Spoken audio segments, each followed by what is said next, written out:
Saya pernah sih bukan orang tua ya, tapi masih saudara saya sendiri, sepupu saya sendiri itu rasanya luar biasa. Jadi seperti apa ya? Wow, yang aku servis tuh ini loh masih saudara gitu, walaupun nggak semua orang iya gitu ya, walaupun mungkin tidak satu zona ya, mungkin dia di zona belakang, saya ada di depan, tapi kan saya bisa bolak-balik gitu ya melihat, atau mungkin saya lagi di atas, gitu. Tapi senang aja bahwa kita dalam satu pesawat yang sama gitu, pergi ke tujuan yang sama. Jadi sebuah cerita juga akhirnya ya kan? Iya, jarang-jarang loh itu terjadi, dan itu menurut saya bukan saya aja sih yang merasakan feeling-nya beda gitu ya, feeling-nya luar biasa seneng gitu. Biar mereka juga tahu, oh seperti ini loh yang kita kerjakan pada saat bertugas. Gitu. Betul. Mungkin kebanyakan orang hanya melihat pramugari itu hanya sekedar service tea or coffee atau chicken or beef or fish, padahal sebenarnya lebih dari itu, karena yang kita pikirkan adalah keselamatan penumpang. Penumpang, iya itu yang paling utama kan, betul. Iya betul.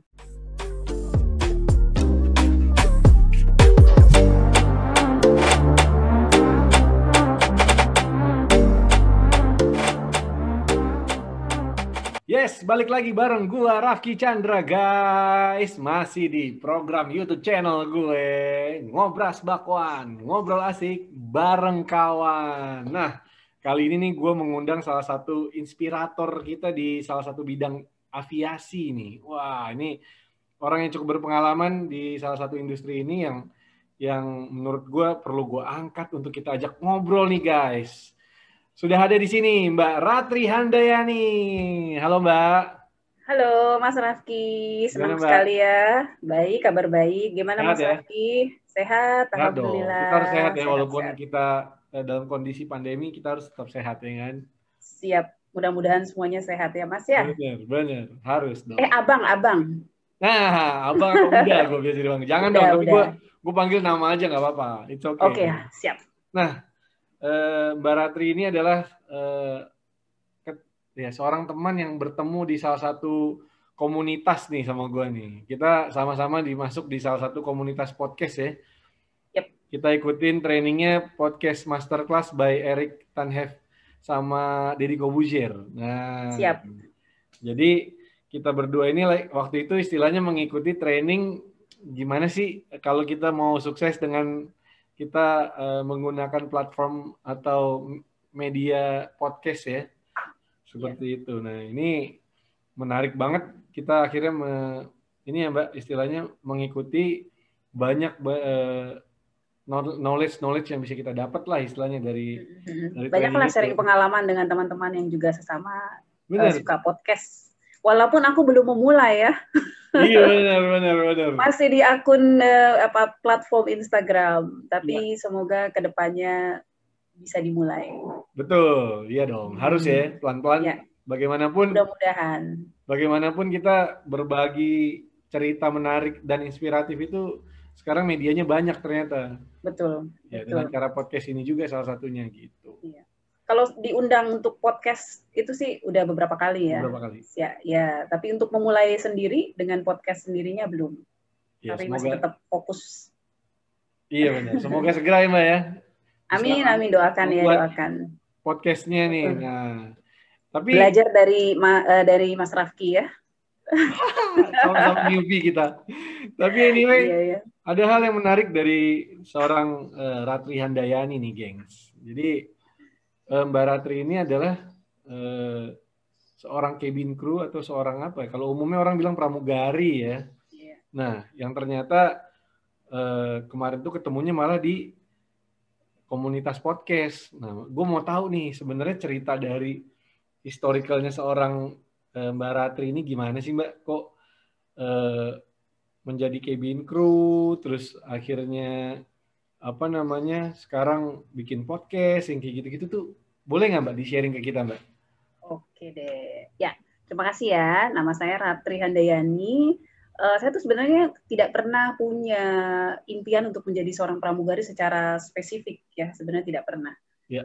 Saya lulus kuliah justru di bidang, memang masih ada hubungannya. Saya dulu kuliah di Sekolah Tinggi Manajemen Transport Trisakti, atau disebutnya STMT. STMT ya? STMT, iya. Jurusannya memang transportasi udara. Manajemen transportasi udara. Ya, pertama D3 dulu, kemudian ambil S1-nya Ekonomi Manajemen Transportasi Udara. Jadi sebenarnya ada hubungannya juga karena belajar tentang manajemen tentang transportasi udara, tapi lebih ke ground staff, bandar udara dan lain-lain. Nggak disangka lulus malah jadi pramugari. Dan pertama kali itu saya menjadi pramugari tahun 96 ya, Mas Rafki ya. Wow. Itu gue masih sekolah dasar tuh kayaknya. Aduh, maaf ya. Aduh, saya sudah ngeloading, sudah boarding, sudah menyapa penumpang. Jadi pada tahun 96 saya mulai di Saudi Airlines ya. Pramugari reguler. Iya. Sampai tahun 2004. Kemudian sempat vakum karena biasalah ya urusan domestik rumah tangga ya, berkeluarga, punya anak dan lain-lain, sampai akhirnya saya join lagi, tapi kali ini dengan maskapai charter flight, ya bukan reguler. Jadi kalau charter flight ini lebih disewa pada musim-musim tertentu, misalnya musim umroh atau musim haji, walaupun charter tapi berjadwal.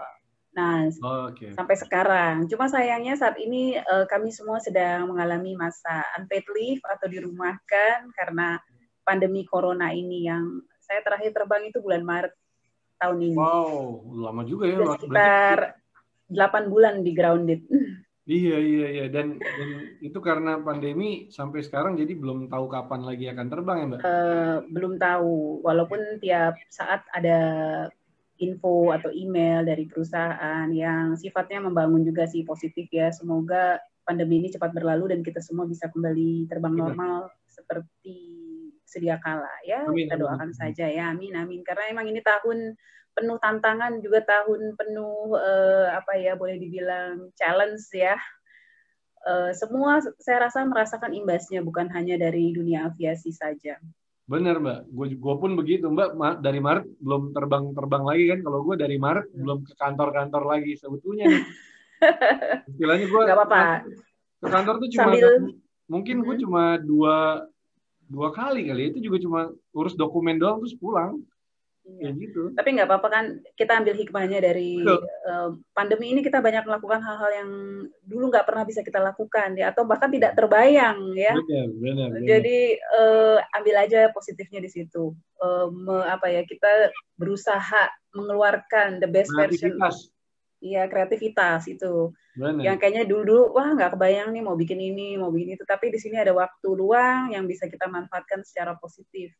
Setuju, ya kan? Setuju banget Mbak. Nah, benar. Anyway, berarti Mbak sekarang itu di salah satu maskapai apa Mbak? Boleh tahu nggak? Boleh. Saya sekarang di maskapai masih disewa, masih charter flight-nya by Under Saudia, itu disebutnya Air Atlanta Icelandic. Oke. Itu base-nya berarti nggak di Indo ya? Nggak, base-nya di Jeddah. Dari dulu saya base-nya di sana, di Jeddah. Oh gitu, berarti ini karena memang dari kondisi aja ya balik ke Indo ya? Sebenarnya Mbak Ratri ini berarti hari-harinya sebelumnya itu stay-nya di Saudi ya? Di Jeddah, iya betul. Wah keren banget Mbak, deket sama ini dong, sama rumah Allah. Iya, alhamdulillah. Untuk haji atau umroh udah sering banget dong ya? Kalau haji saya juga baru sekali, karena tetap kita dibatasi ya, ada kuotanya juga, hanya boleh 5 tahun sekali. Tapi kalau umroh boleh dibilang sering, karena kalau umroh kan tidak ada limitasi dan memang dekat sekali ya, dari Jeddah ke Mekah tuh hanya 40 menit. Keren banget Mbak, gue cita-cita banget Mbak bisa. Amin. Semoga nanti kita ketemu ya di Mekah ya. Amin. Atau di Jeddah ya. Gue tuh udah pernah umroh Mbak tahun 2000. Oh udah. Alhamdulillah. Dulu istilahnya tuh Mekah tuh lagi dibangun ya, belum kayak sekarang. Nah sekarang kan udah keren banget tuh. Nah gue pengen banget ke sana, dan insya Allah Mbak doain tahun depan jatah gue berangkat haji. Amin didoain mudah-mudahan. Insya Allah kalau memang Allah ini ya tetap meridoi. Iya. Gue berangkat jadwalnya tuh harusnya tahun ini. Maksudnya tahun ini tapi nggak jadi kan, mungkin tahun depan insya Allah. Itu setelah ngantri bertahun-tahun ya Mas ya? 2012 gua daftar. Oke. Insya Allah 2012 tuh. Itu termasuk Lumayan, yang namanya udah 8 tahun, tapi lumayan 8 cepet tahun. juga sih ya. Cepet, sekarang sampai 30 tahun, Mbak. Waduh, Iya. nggak bisa disangka deh. Tapi alhamdulillah ya, Mbak Hmm. Ratri, dengan occupation-nya nih istilahnya, dengan Hmm. kerjaannya yang sekarang dijalani, ternyata ada kesempatan lain untuk bisa ibadah. Wah, itu enak banget sih, Mbak. Alhamdulillah. Sebenarnya ibadah sambil kerja ya, bukan kerja sambil ibadah kalau menurut saya sih. Betul, karena kerja Karena pun yang kita ibadah. kerja pun ibadah, Iya, iya benar. betul betul. Karena kerja pun kita ibadah, bener banget, Iya bener. benar-benar. Nah, Ya Mbak, alhamdulillah diberi kemudahan. bener. Nah, Mbak, kenapa, maksudnya gini, kenapa Mbak memilih untuk menjadi cabin crew-nya tuh di pesawat komersial luar sih? Maksudnya, kenapa? Apakah memang karena opportunity-nya waktu itu yang datang itu Mbak dari Saudi langsung, atau udah coba yang di domestik nih ke Garuda atau ke mana gitu, Mbak? Nah, Mbak, kalau kan Mbak nih bekerja berarti di luar negeri nih. Memang dari awal tuh kan langsung di Saudi tadi Mbak bilang. Nah, apakah memang langsung memang niatnya untuk kerja di luar, atau sebenarnya udah coba juga nih jadi cabin crew di domestik gitu, kayak di Garuda atau di mana saat itu ya? Oke, jadi gini Mas, sebenarnya ini semua jalurnya itu menurut saya semua serba kebetulan. Kebetulan yang menyenangkan ya. Kalau zaman dulu tuh belum ada yang namanya informasi melalui sosial media. Bener. Jadi apa yang kita dapat itu dari koran, itu udah pasti. Iya. Atau berita dari mulut ke mulut, informasi Iya. dari teman. Iya. Ya. Nah, jadi sebenarnya saya waktu itu tahu dari informasi dari koran, ya. Oh. Dari salah satu media. Dan yang ngasih tahu tuh malah sebenarnya bapak saya.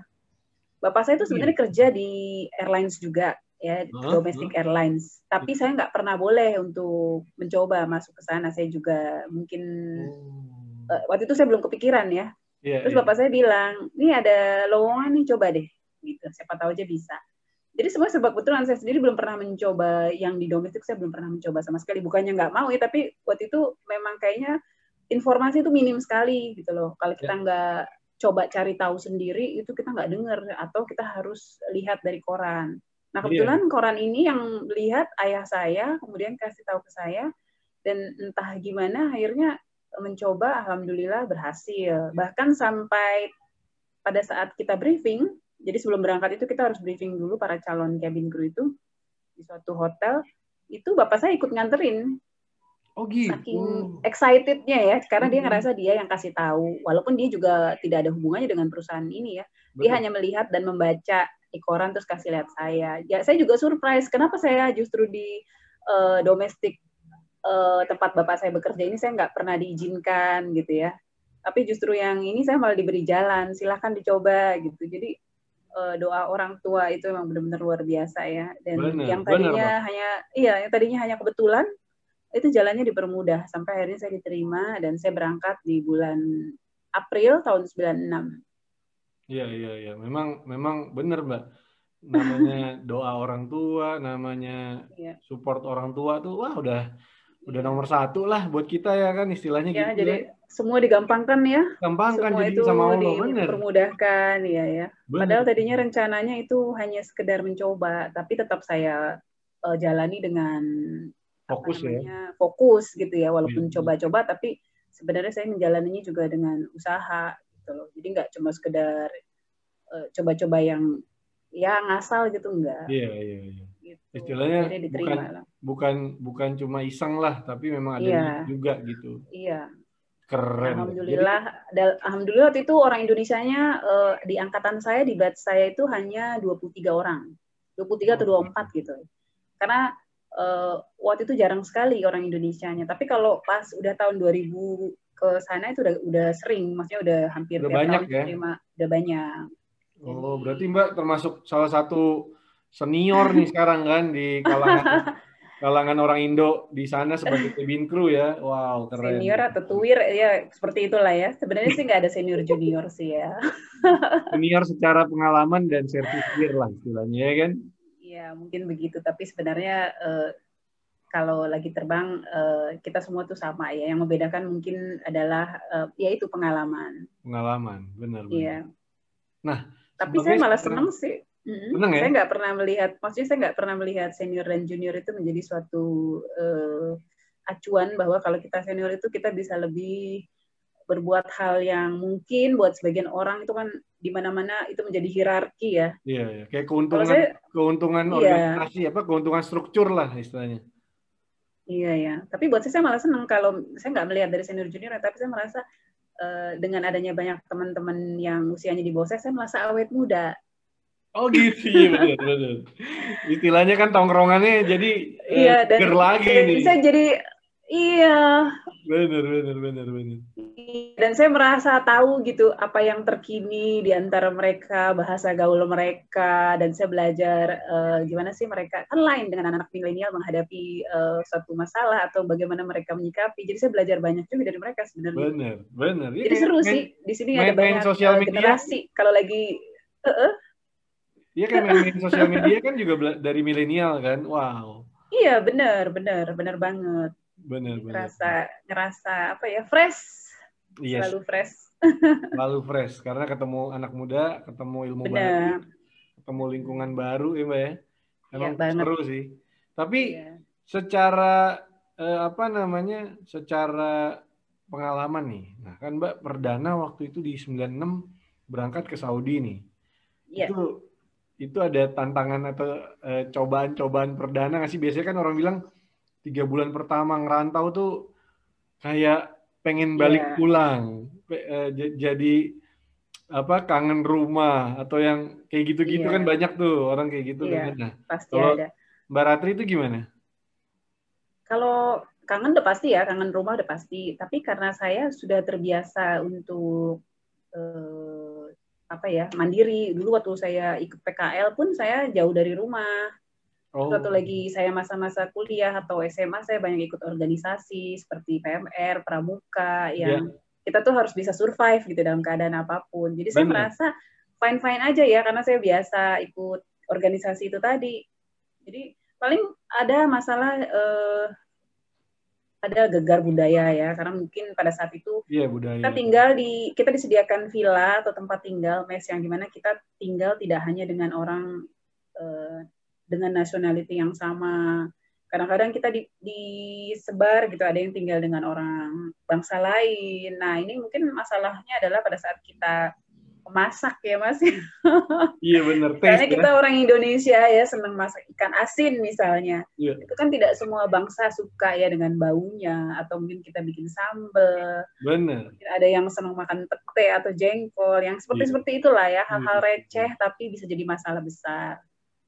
Atau ada juga cara berkomunikasi mungkin ya, body language kita. Mungkin kalau buat kita berbicara seperti ini, kita biasa tertata, halus, sopan. Tapi kalau mungkin di sana mereka biasa ngomong dengan gaya bahasa yang kenceng, keras, memanggil juga itu.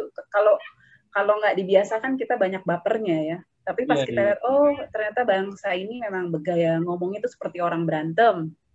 Padahal sih sebenarnya mereka bukan lagi berantem, tapi memang cara berbicaranya itu memang begitu ya caranya. Tonasinya memang seperti itulah gitu. Oh iya. Ya, atau memanggil mungkin beberapa penumpang di daerah sana memanggil dengan body language yang menurut kita kurang sopan.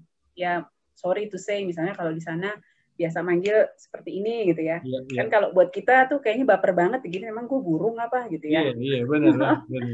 Tapi setelah tahu, oh ya hal-hal remeh lah, remeh-temeh tapi bisa jadi masalah gitu ya. Banyak sih hal-hal yang membuat apalagi usia kita tuh waktu itu kan masih umur 20-an ya, yang banyak sensinya, banyak bapernya, banyak hal-hal. Tapi dengan berjalannya waktu akhirnya bisa sih kita atasi. Iya. Aja paling ya. Tapi buat saya challenge. Benar. Itu kalau ngadepin budayanya Mbak kan pasti benar-benar beda tuh. Bukan berarti maksudnya dengan kolega cabin crew lainnya juga, tapi dengan penumpang. Kan Mbak melayani domestik atau internasional di waktu di Saudi? Semuanya, domestiknya Saudi ya, internasionalnya juga. Karena kan memang rutenya banyak ya. Jadi semuanya untuk terbang narrow body kan ada narrow body atau wide body. Jadi kita kualifikasinya banyak, gitu ada beberapa aircraft. Kalau terbang yang narrow body itu sudah pasti kebanyakan sektornya sektor domestik. Misalnya Jeddah Riyadh, Jeddah Dammam, pokoknya daerah-daerah mereka lah ya domestiknya mereka.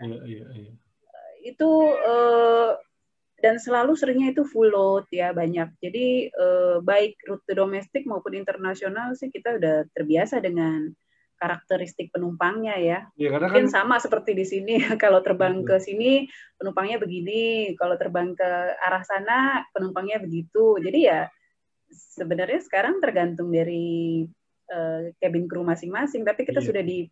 sudah belajar tentang budaya. Paling nggak kita sudah tahu dengan berjalan. Nah, saya sering terbang, kita jadi tahu, oh kalau orang Riyadh seperti ini, orang Damam seperti ini, Iya, dan iya. lain-lain lah. Iya, dan kita yang menyesuaikan lah istilahnya gitu ya. Iya, iya. Nah, Lama-lama terbiasa. betul, betul, betul. Nah, secara jam terbang kan udah lama banget nih, Mbak. Pengalaman paling menyenangkan tuh sebagai cabin crew selama flight atau apa namanya environment-nya tuh boleh tahu nggak, Mbak, apa, Mbak? Hampir semua penerbangan menurut saya punya cerita ya. Jadi menyenangkannya itu juga banyak, sedihnya juga banyak. Menyenangkannya adalah pada saat kalau di dalam penerbangan itu ada salah satu anggota keluarga kita ikut, misalnya mau umroh Iya, ya. iya, Terus kita yang kebetulan in charge ya. iya, iya. Itu kadang-kadang ini benar-benar apa ya, suatu anugerah. Kan Silaturahim ketemu jarang-jarang, ya. iya jarang-jarang terjadi. Bahkan kadang-kadang beberapa teman tuh harus request dulu kan untuk Bener. dapat flight itu biar bisa melayani sendiri orang tuanya atau Iya, saudaranya, kakaknya. Itu menurut saya itu satu hal yang sangat amazing banget ya kalau bisa kayak gitu. betul, betul. Iya, entah itu penerbangan berangkat atau pulang ya. Saya pernah sih bukan orang tua ya, tapi masih saudara saya sendiri, sepupu saya sendiri, itu rasanya luar biasa. Jadi seperti apa ya? Wow, yang aku servis tuh ini loh masih saudara gitu, Iya, walaupun nggak keluarga semua lah. orang iya gitu ya, walaupun mungkin tidak satu zona ya, mungkin dia di zona belakang, saya ada di depan, tapi kan saya bisa bolak-balik gitu ya, melihat, atau mungkin saya lagi di atas, gitu. Tapi senang aja bahwa kita dalam satu pesawat yang sama gitu, Iya, pergi ke benar, tujuan yang benar. sama. Jadi sebuah cerita juga akhirnya ya kan. Iya, Betul. jarang-jarang loh itu terjadi, dan itu menurut saya bukan saya aja sih yang merasakan feelingnya beda gitu ya, feelingnya luar biasa seneng gitu. Biar mereka Iya, juga tahu, oh seperti ini loh yang kita kerjakan pada saat bertugas. Gitu. betul. Mungkin kebanyakan orang hanya melihat pramugari itu hanya sekedar service tea or coffee atau chicken or beef or fish, padahal sebenarnya lebih dari itu, karena yang kita pikirkan adalah keselamatan penumpang. Penumpang, iya itu yang paling utama kan, betul. Iya betul.